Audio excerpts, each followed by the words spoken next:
I love the liveliness, the constant feeling of energy. Definitely the world-class education. The diversity. Nah, the nightlife. I would say the people. For me, it's the stories. My name is Waja, and welcome to Toronto Story Archive.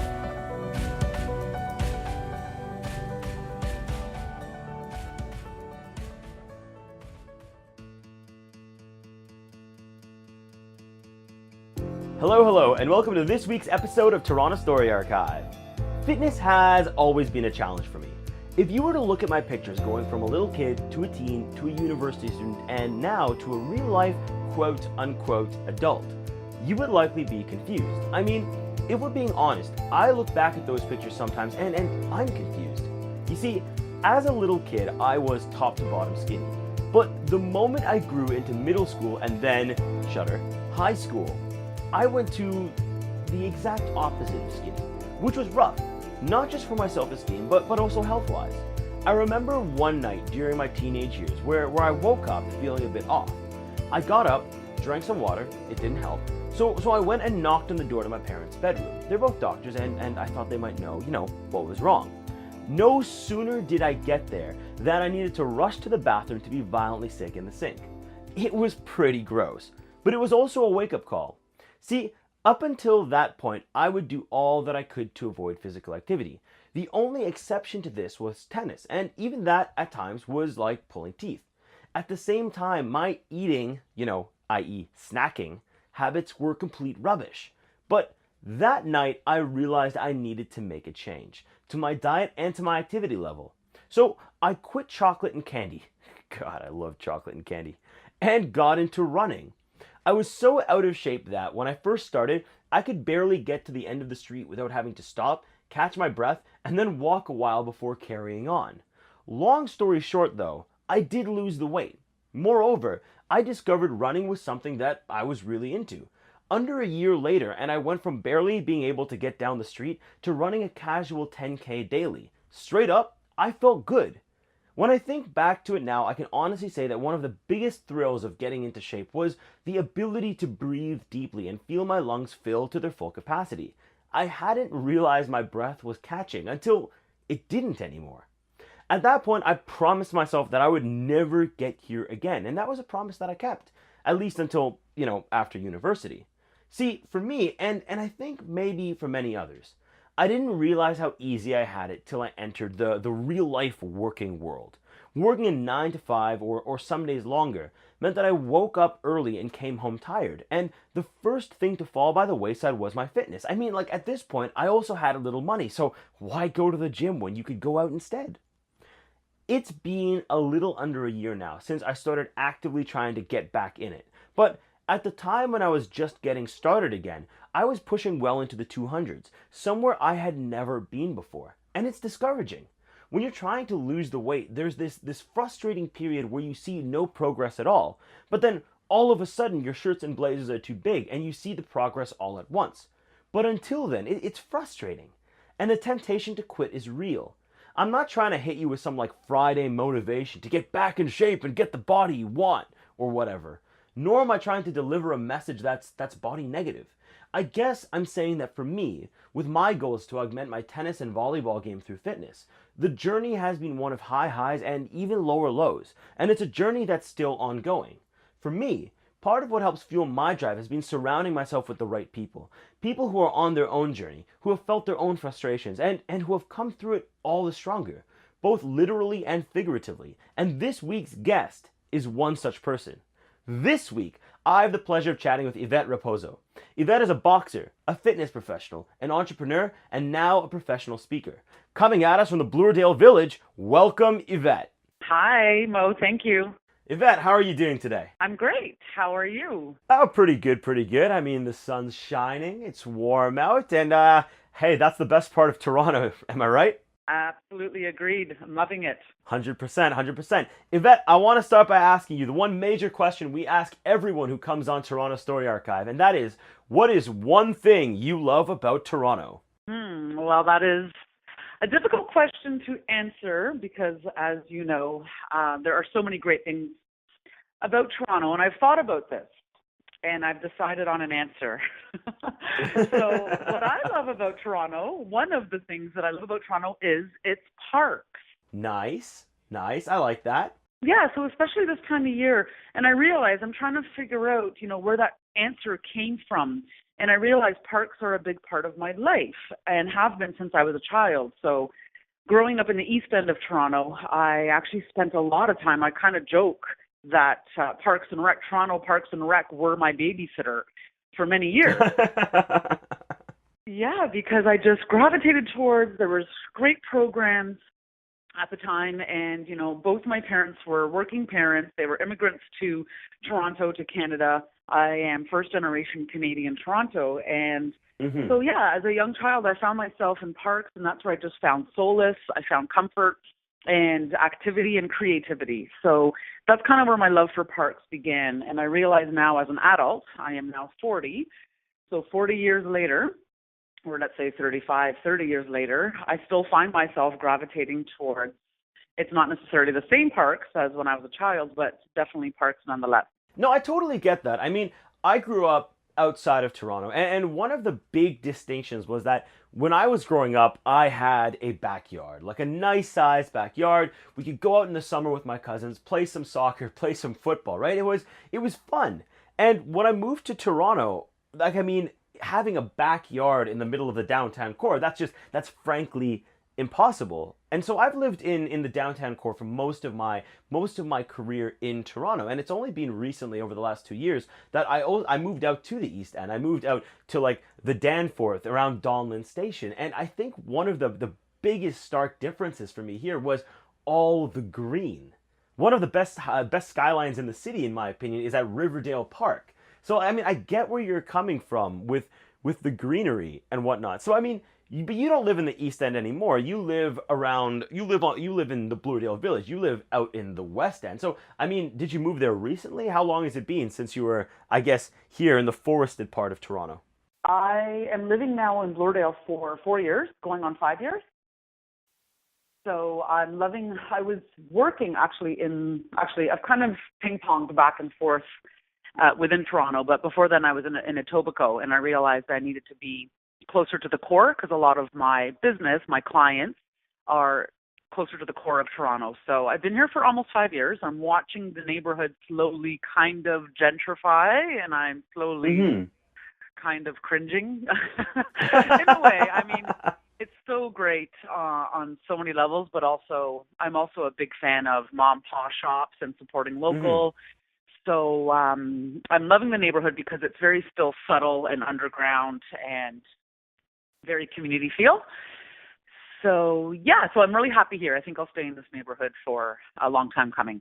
So like, I mean, I get what you're saying with the gentrification aspect, right? Because we see that not just in Toronto, we see that everywhere, where the bigger businesses with I guess the ability to draw in more product and bring more, in a sense, to the population are winning out heavily over the mom and pop shops, like you mentioned. But I mean, I guess I feel like maybe we're losing something at the same time with the closing down of, I guess, iconic Toronto locations like Honest Ed's, or even a few of the places along the Danforth are closing down now because they just can't compete with the larger businesses. So I mean, I don't know, like, is that a good thing, a bad thing? How do you think we can maintain, I guess, the character of the neighborhood without just falling into that, corporate rut?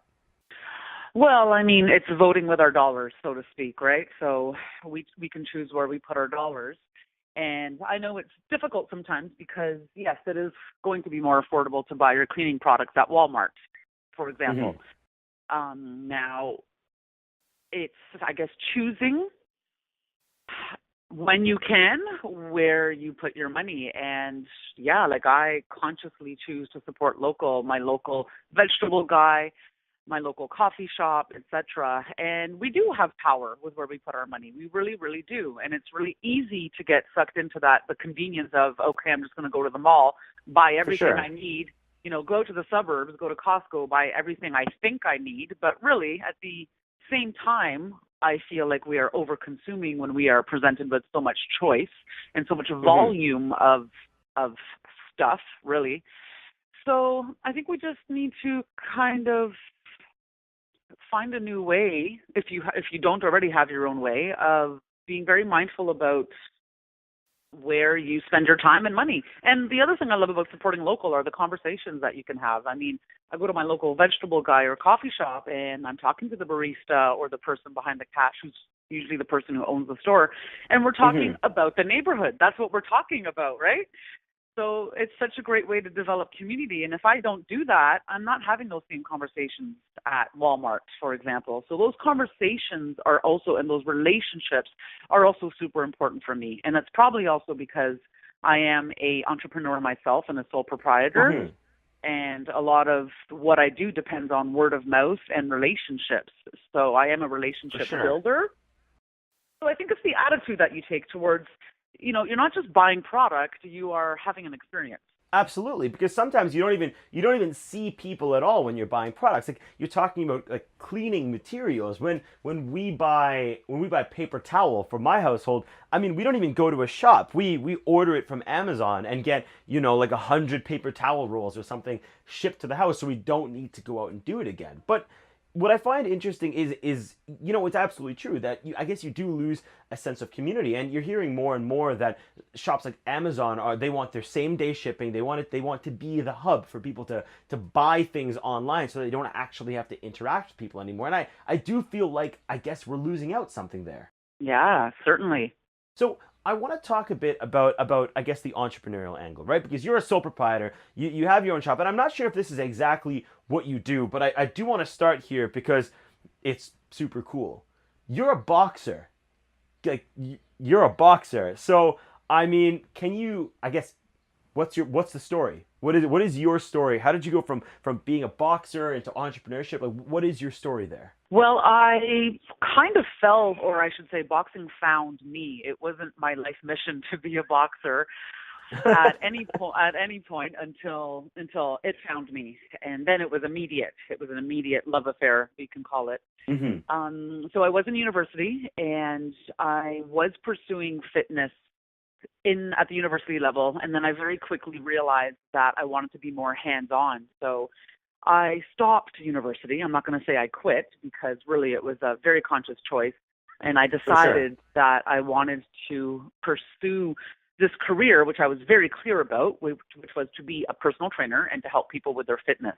Now, the backstory to that is because I had helped myself with my own fitness for quite a few years leading up to that. Now, being raised in an immigrant Portuguese family, I also was very well fed, because food equals love, and I was very well loved. And although I was an incredibly active kid, a very active child, I felt like later on as a teenager, I started to develop body image issues. And, it wasn't for any specific reason. It's just being a young woman, and I guess kind of figuring things out in that aspect. So I started to go to the gym, and I was just curious about what I could do with my body so that I could feel a little bit more confident about it. And that's where the journey began. And so I decided, once I was happy with my results, after a few years of plugging away at the gym, pushing and pulling plates and weights, and just really fascinated actually by the whole concept of the gym environment, I immediately felt actually similar to that kind of park situation where I found solace in the park. This was kind of my indoor version, where this was my playground inside at the gym. And I immediately felt comfortable, and I just saw so much potential, and I saw definitely a future, and I saw also where I can position myself to also help a lot of other people. So that's where my journey began as a teenager. And so when I stopped going to university, I immediately found a job at a local gym close to my parents' house at the time. And so the mission was to get my certification as a personal trainer. I ended up also doing a bodybuilding competition at the time. So nice. I was in the process of training for my first and last bodybuilding competition, which was an incredible experience, because I never had stage presence. I never really, besides playing sports, if you want to call that being on stage, I never had any experience or training specifically on how to stand on a stage. So regardless of just the training that it required to be a bodybuilder, there was also the aspect of having stage presence. So that also was a different angle that came into the whole picture of this one day standing on stage with, it wasn't just the training to get me there, but it was also the confidence to stand there. So that kind of fascinated me around the whole mental game behind sport, if you want to call, or activity or recreation. And as part of my training for bodybuilding, in this gym where I was training and working at the time, there was a very sophisticated boxing program in the basement. Okay. So, yeah, and that's how I was introduced to boxing. It actually just kind of came with the gym where I was working. So I started taking boxing classes as part of cross-training and cross-conditioning for my bodybuilding show. And that was going on for quite a few months until one day one of the coaches asked me if I wanted to step in the ring and spar and just kind of move around with one of the fighters at the time. And I said yes, of course, being the very curious, ambitious young girl that I was. And I stepped in and I moved around with this fighter, and that was it. I was immediately, I still remember that day clear as day. I was hooked, and I decided at that point, I looked at my coach, who was my trainer for bodybuilding. He also coached in boxing. So fortunately, I mean, everything was kind of lined up for me because I had all the resources I needed, the facility and the trainers and all the right trainers. So from that day forward, we started training for my first fight, and we continued to train for the next 4 years, and I was competing at the amateur level. I became the 2001 Ontario champion. That's amazing. Yeah, it was a great experience. And I met a lot of people, and I learned so much about myself and human potential and pushing yourself, but also having mental capacity. So it's one thing to have the physical capacity to perform in your sport, but then I just learned so much about my emotional and mental capacity and how to balance that out with the physical. And, you know, it just kind of started this whole, opened up a can of worms for me in terms of human potential and the psychological approach to sport. And then from there, moving forward, I became very curious in NLP, which is neuro-linguistic programming. Okay. Which was something, another journey that I went on, because combined with the personal training, I also started to find that not just myself, but other people needed that psychological edge, whether they were training to step into the ring as a boxer or whether they were just looking to feel better about themselves and achieve the best health that they can from fitness. You know, we all have one thing in common. We all want and need, whether you know it or not, that psychological motivation. Oh, absolutely.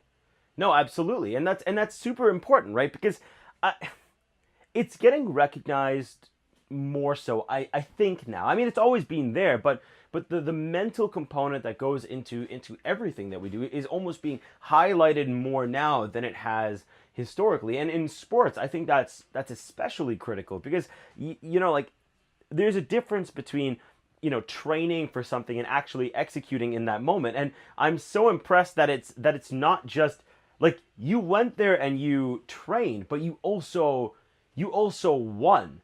So I mean, I guess, how did that shift your perspective from you know, the younger girl with body image issues all the way to someone who was actually winning? Yeah, it's a good question, because I can still ask myself that question. If I can look back at that time, did I have the mental capacity? Like, what came first? Was it the mental belief in myself, or was it the physical ability?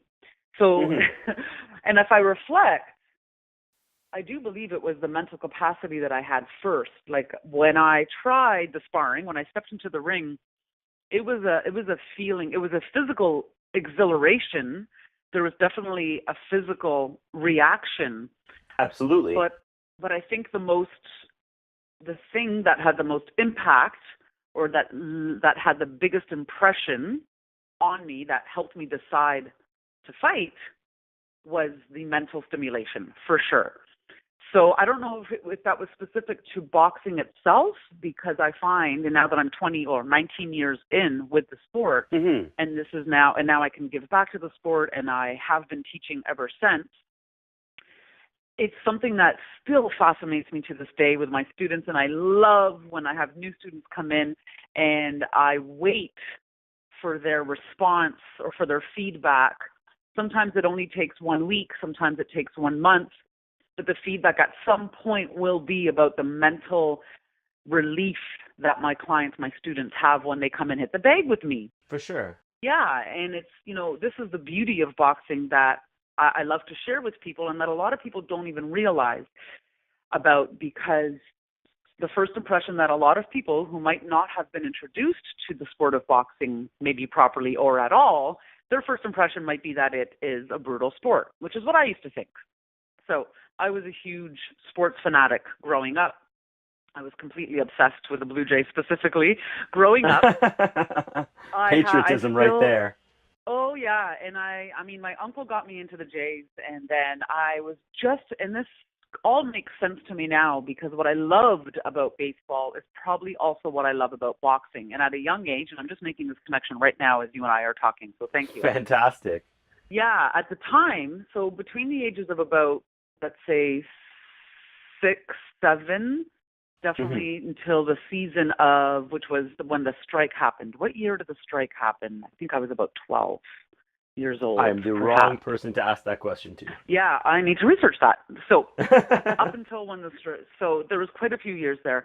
And what I loved and still love and appreciate about baseball was the strategy behind the game. And it's funny because you call it a game. People call it a game. Some people would even joke that baseball is not a sport, and I'm not undermining the athletes that I know and believe are athletes that play the sport, but you hear it being referred to as a game. In boxing, you hear it being referred to as a game sometimes, or the sweet science, and a big part of that reason is because of the strategy involved. So I don't know where I was going with this, but I just love, oh yes, that's right, so the mental ability. So when my students, I can go on and on about boxing, but one of the aspects that I love so much and that I wait for the feedback is that mental stimulation that my students get.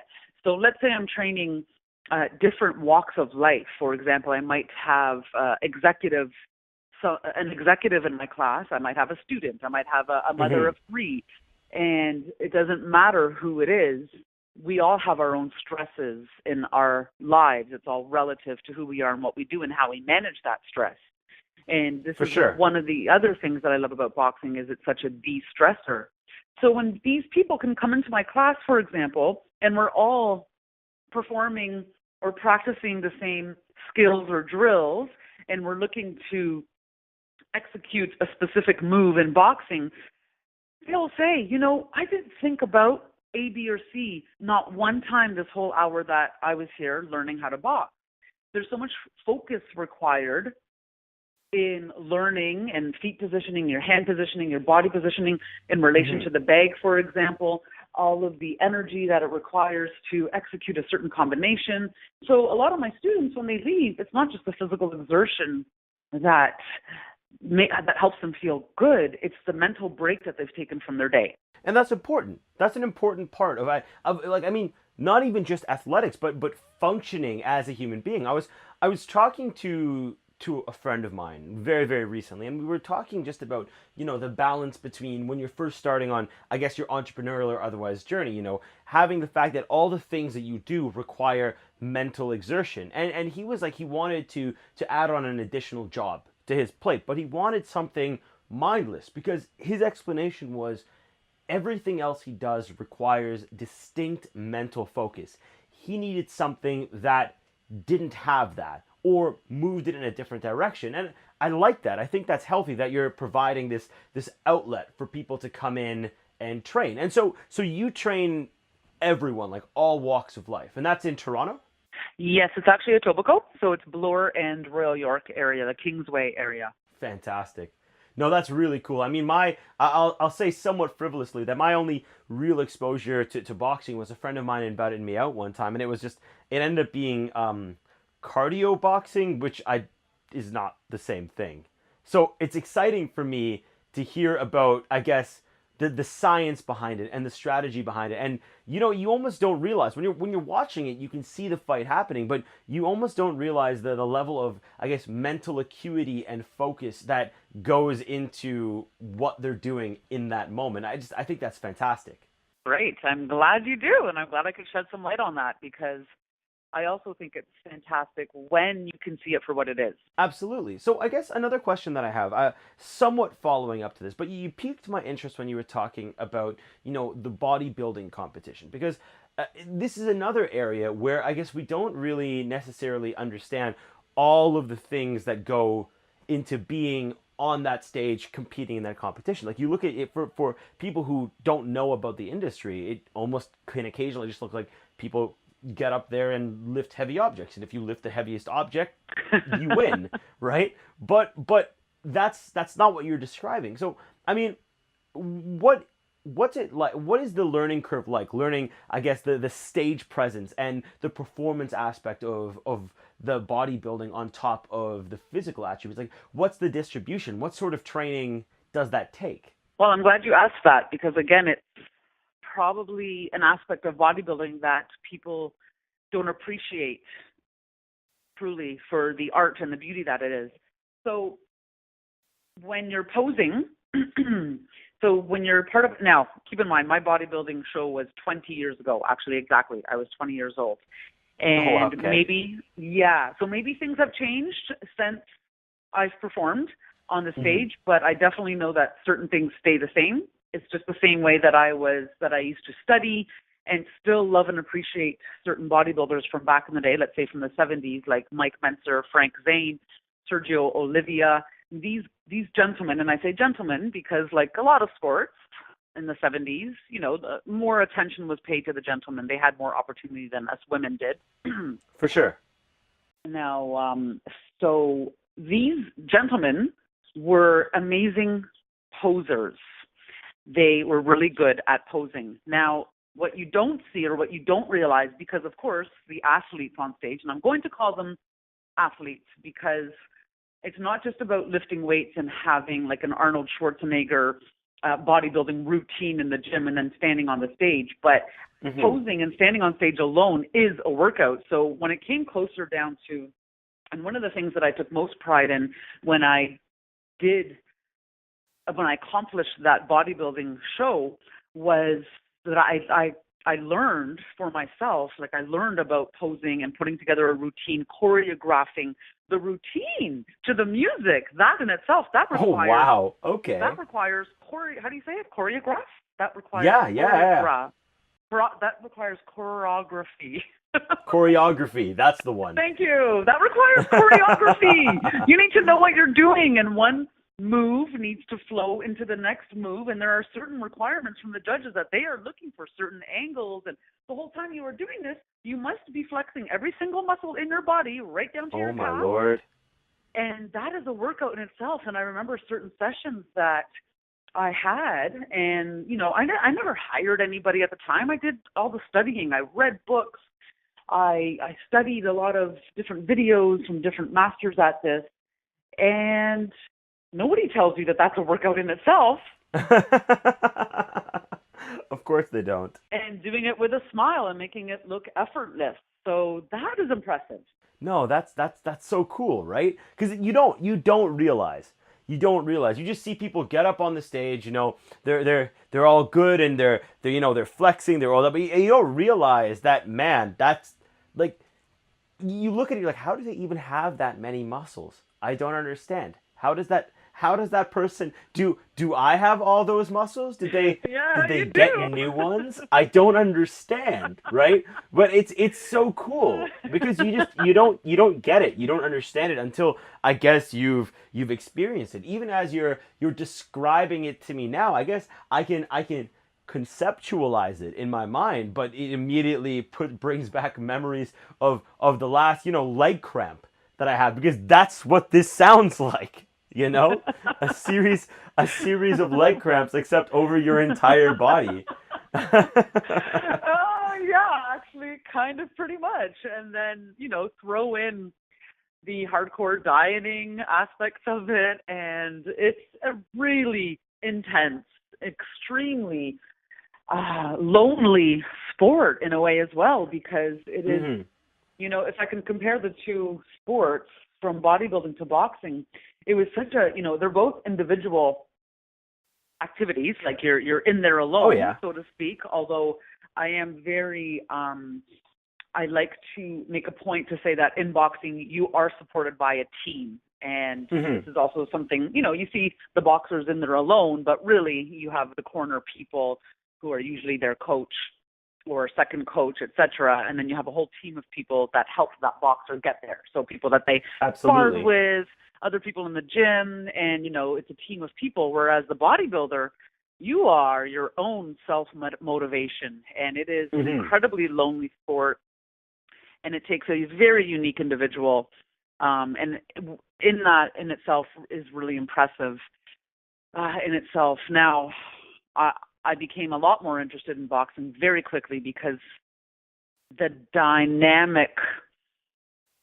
boxing was a lot more dynamic, and that drew me in more immediately. Yeah, so.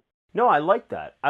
You know, and again, I bring it back to, it's something you don't really think about, because we go there to watch the entertainment and we see aspects of the strategy, but I guess you can't really understand it completely until you've had the opportunity to actually experience it. So, I mean, what is the boxing, I guess the best way I can describe it is, what is the boxing scene like in Toronto? What does it mean to be a boxer in Toronto?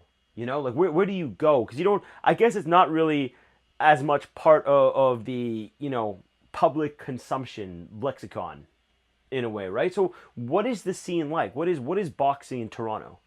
So boxing in Toronto is actually growing at a very fast pace right now, and that's happening for different reasons. Now, right in the city, you're going to find, well, you know what, you're going to find the amateur. Okay, so you have a choice to go to a show. If you want to attend a boxing show, you're going to attend one that is either amateur or professional, typically. Okay. So in the amateur level, you're going to see typically a show that's more, you know, in a smaller venue, and probably we call them club shows. They might be within the boxing club itself, and people travel from, you know, mostly all over Ontario, unless it's a national tournament. Then, you know, that's a different story. In Toronto itself, at the pro level, you're usually seeing, I'm actually going to fight tonight at the pro level, and you'll see those events. Yeah, you'll see those events more in the outskirts of Toronto. For example, Mississauga, Brampton, there was just some fights in Peterborough. There's some activity in Niagara Falls these days, in St. Catharines, at the pro level. Hamilton, actually. So there are a couple of promoters now on the scene who are trying to bring more professional bouts here to Toronto. So I was at one a few weeks ago. That was at the Danforth Music Hall, actually close to you. Okay, yeah, absolutely. Yeah, another promoter had done a show last summer at the Rico, what is it called? The Rico Coliseum, which is also central Toronto. So the problem right now is, how do you find out about these shows? I think that's what you're asking me. So I'm going to tell you and your audience that boxing is very well and alive right now. And one of the problems that is happening in our community is telling you when and where and how. And it's not really a problem. It's just, I think I see it as something that we need to work on, because, see, Toronto has a big fan base. Toronto has a lot of great fans. We have great Toronto Maple Leaf fans. We have great Raptor fans, Blue Jay fans, Argo fans, TFC fans. Like the fans, it just goes on and on. The Cross fans. Now, where are the boxing fans? And this is something that is passionate to me, because I'm also a ring announcer. So I've been ring announcing for the last 3 years. Really? Yes. That's fantastic. Yes. So I have been invited back into the ring, which I'm very, very delighted about. And I'm working with a gentleman who is a promoter who I knew from way back in the day from my fighting days. And we've done 9 shows together, and our shows are all in at the Mississauga border, Mississauga-Etobicoke border, which is at a place called the Oasis Convention Center. Okay. So we just happen to, I mean, keep in mind too, we're hosting shows, boxing events, because you need a lot of space. And let's face it, Toronto is expensive. So you're For going sure. to find some of these venues on the outskirts of Toronto because the space is more affordable, and we want to attract people where they can easily find parking. So these are some of the reasons why, for example, we're at the Oasis Convention Center. And as a ring announcer, I am and partial promoter as well, because of course I love the sport so much, and I see the fans and I see the people, the audience, when they come out, have such a great time. And I love it when they can see boxing for what it is, the art, the beautiful art that it is, and sport. So to answer your question, there is no one place to Google right now where to go find a boxing mat. Yes, and this is something where a lot of promoters, they're promoting on social media, whether or not it's on their own website or, Facebook page, for example, or Instagram page, for example. And I feel like boxing right now as a sport needs a one-stop shop where we can develop a new fan base, we can attract our existing fans, and develop new fans to the sport so that they know what is happening where, and they can choose to go to these sporting events, because I know we have sports fans in Toronto just waiting to hear about when our events are. Oh, absolutely. I mean, I can think of like 5 or 6 people right off the top of my head, and myself being the 7th, who would be super interested in going to check out about if it was an easily discoverable thing. But that easy discoverability is part of the challenge, because I mean nowadays with the expectation that you can Google and find whatever you want, people are lazy. They want to be able to quickly and easily find what it is they want to go to, find what it is they want to find, and be able to get there. And I mean, if you don't have that, that's part of the challenge. So I can totally see how that's something that the boxing community will need to overcome. But your events, though, so do you specifically host them at the Oasis Convention Center, or does it change? Yes, we specifically host them at the Oasis Convention Center. So it's called WBW, is the name of the promotional company, which is run by Everton McEwen. He is a very long time, very well-respected man in the sport. And our residency is at the Oasis Convention Center, just because it's worked out really well. It's a really great space. We found that it is a perfect location because it's very kind of easy to get to. I mean, even if you're not driving, you can go as far as there's a GO station, and then, there's ways to get there. So that is our resident spot. Otherwise, like I said, at the amateur level, you will have a lot of clubs hosts within their own club. They'll host a show within their own space, because they already, keep in mind too, you need a boxing ring. So if the ring already exists in your gym, you're just going to invite all the fans. And so, I mean, because I'm so on the pulse and in the scene, I never really realized how, underground it still feels for other people. And now that I'm aware of that, I am brainstorming ideas around, and it's so funny because, as you know, things are changing so fast in terms of how people purchase.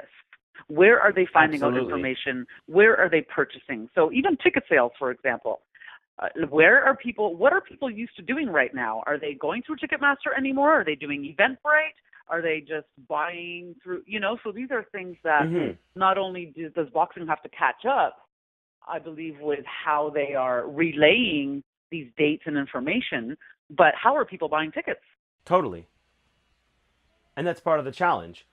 Because, I mean, you do need to bring it into I guess, the mainstream pop culture, into an easily consumable, because nowadays you want to go like grab a drink and a dog at a Jays game. That's super easy. That's really, really easy to do. So I guess the challenge is, how do you make it easier for people to find you? Yes. So you tell me, Mo, since you're on the scene, you tell me. What would it take for you to find out about a cool event, and what would be the deciding factor for you in terms of, this is easy enough and I want to check this out?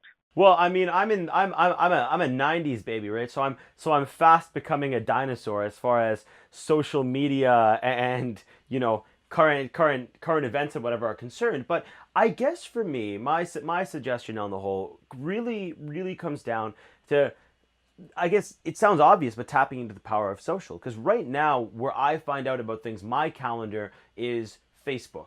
I see everything that's coming on Facebook. I see suggested events based upon my friends, my colleagues, what they're going to, and that connects to my calendar.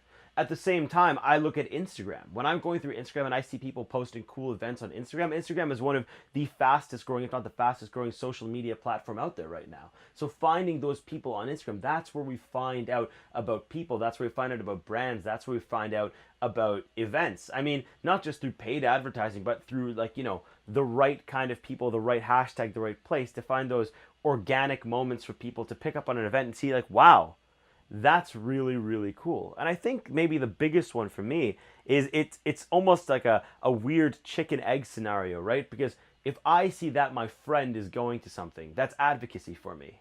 I know that they're going there, so that this thing must be legit. So I'm more interested in going. At the same time, if friends see that I'm going to something, they'll be like, oh, that must be legit. So I think it really comes down to tapping into the power of social media to find the right first adopters who, by merit of the fact that all of their connected friends are going to see that they're attending this event, those people are also going to go there. How you go about finding those right first adopters, I'm not really sure. Not in the boxing context, anyway. But that I think is the step, finding those right places. And then again, there's the challenges that more and more people are moving from, I guess, like Facebook and Facebook Messenger to more private messaging systems like WhatsApp. So how you connect with those people, that's going to be the real challenge. I mean, my question to you is, right now boxing feels underground, but is that a bad thing, or is that part of the appeal? You know what I mean? That's a good question. Is it part of the appeal? I don't think it has to be part of the appeal. I think that boxing as a community and as an attitude, let's say, is always just traditionally been very much, okay, just put it out there. This is what we're doing. Like we're so in it that we don't think about necessarily promoting it. I mean, as opposed to Las Vegas, for example, like that is a whole other beast in itself, right? That's a whole other beast in itself. But on the local scene, I'm talking about amateur athletes who might want to pursue this to the Olympic level or to go professional, etc. How do we show them support? How do we bring bums into the seats at these amateur shows where you're going to see amazing quality boxing? And again, it's like any sport. I believe you look at college level basketball compared to pro level basketball, for example. There's a difference. There's a difference, I believe, Totally. in the approach that these athletes are taking. They're really hungry at the amateur level. They're learning. You can actually see them learning in the ring during a fight. It's really, really cool. And it's a really cool experience to know that, you know what, love it or hate it, love boxing or you don't agree with it, it's here to stay. It's not going anywhere. It is as old as we are, meaning if it's a combative style, there's a lot of psychology going on behind boxing, and it's not just between the two boxers, it's also it's also behind the audience. When you watch two people going at it with consent and trained and Absolutely. on purpose, there is a reaction happening in the audience as well, whether you know it or not. And so why do people attend? Whether you want to kind of shy away and look away, but yet you're still so curious to see what's going on. This is not going away. So it's an interesting sport that way, because there might be some controversy behind why we do what we do, but the matter of fact is it's not going anywhere. It's staying right here. Oh, 100%. Absolutely. I mean, it's a sport that is like time honored. And it's a sport that, like you said, it's going to stay. And in fact, it's going to grow. I mean, on the other side of it, right? Let's say I wanted to learn boxing, right? Where would I go? Where would I go beyond the downtown core towards where you teach? But also, is there somewhere in downtown Toronto that I or someone else could go that you'd recommend? Yes, there definitely are. Now, it helps, and it's the same advice I would give to anybody looking for a personal trainer, for example.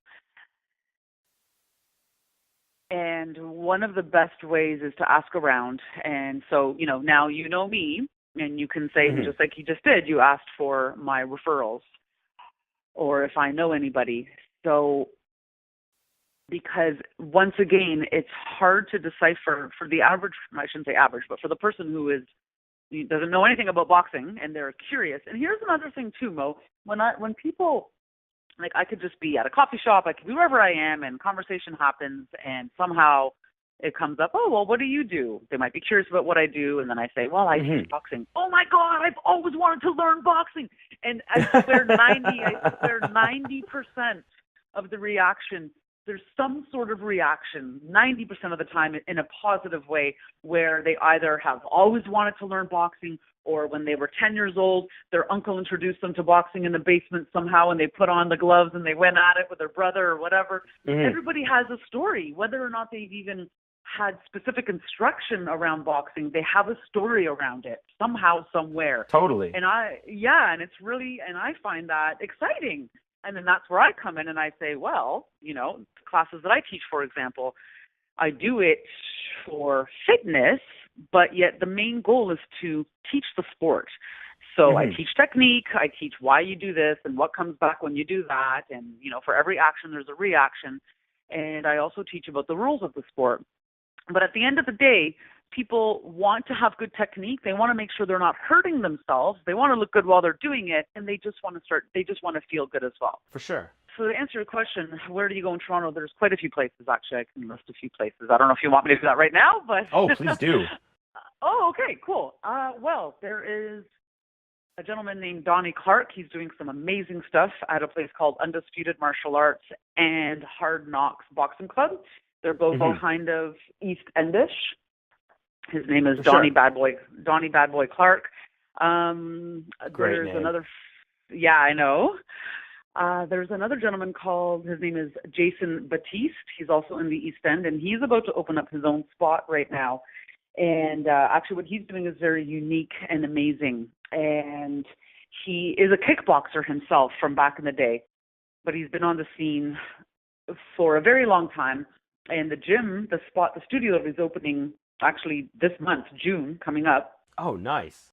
Is focused around training fighters. I mean, he's doing a lot of different things. There is going to definitely be boxing instruction there, but he's also doing a lot of cross training and caveman training, he calls it.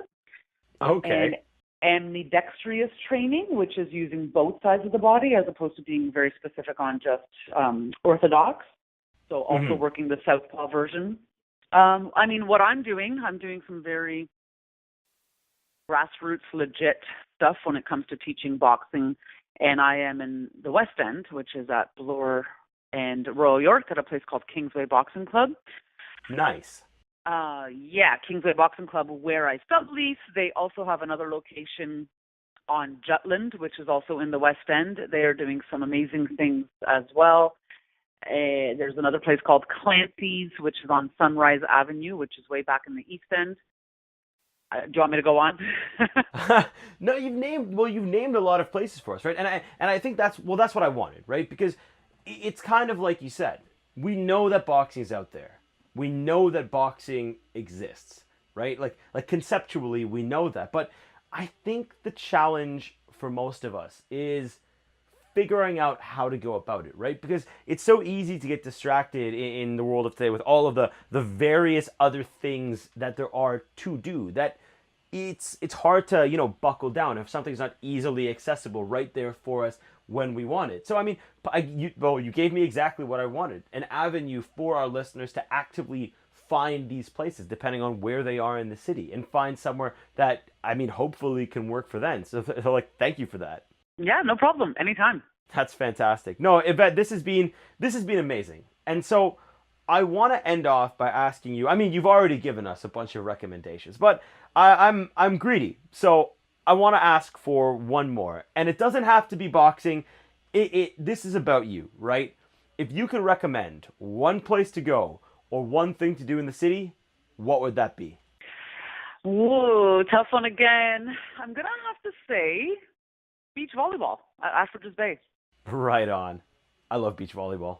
Yeah, and even if you don't play, it's such a sight to take in because I believe at one point I read that Ashford's Bay had the most volleyball nets per capita or some. There was a figure wow. there. There was a statistic there at one point that we had the most volleyball net per capita in terms of how many people exist in Toronto, etc. In North America, in the whole of North America. So I thought that was pretty cool. That's fantastic. I love volleyball, man. Hopefully we find ourselves on a court sometime soon. Thank you so much, Yvette, for joining us on Toronto Story Archive. It has been an absolute pleasure chatting with you. Thank you, likewise. Awesome. And that's a wrap for this week's episode of Toronto Story Archive. Each episode, we bring on guests from Toronto to tell us a story, any story about their life in the city. Our commitment is to not sell, pitch, or bore you. Our goal is to amuse, excite, and at the end of the day, entertain you with stories told by the many voices Toronto has to offer. If you have a story to share, shoot me an email to submissions@torontostoryarchive.com. My name is Waja, and thank you. Thank you for tuning in to Toronto Story Archive.